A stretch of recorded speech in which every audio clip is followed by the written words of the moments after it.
Telegraph now and the BBC want to erase the existence of an indigenous people. But it's white British people, so that's presumably OK, Francis. Well, there you go. Thanks for that, mate. No, BBC page for school children claims every person in Britain is descended from immigrants.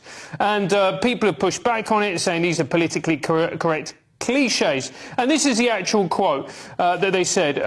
Pupils are told at the beginning of the BBC's revision guide that every single person living in Britain today is descended from immigrants. And actually, that's not really true. Cambridge historian Professor Robert Toombs said continuous mass immigration large enough to have a major demographic effect only dates from the Blair era and is completely unprecedented in our history. So that's 20 years rather than, you know, going back millennia. Exactly. So it's almost like the BBC are very left-leaning and liberal and like to spout these kind of things. Well, at the same time, technically they are right. There were settlers who came to this country. How many millions of years ago? Well, not millions. Well, OK, the first settlers of 25,000 would you years ago. say to indigenous Americans or Inuit that, oh, you're immigrants?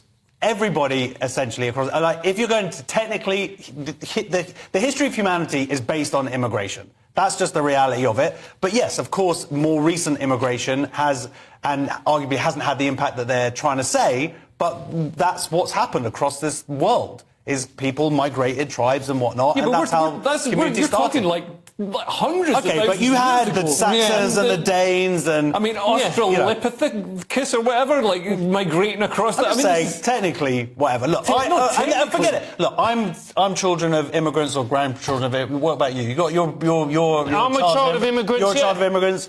What are you? I can trace my family history all the way back to, actually, my granddad. I can't go back further than that. I've got no idea. I've got no idea. OK. Right, so... I do tan well. Anyway, there we go.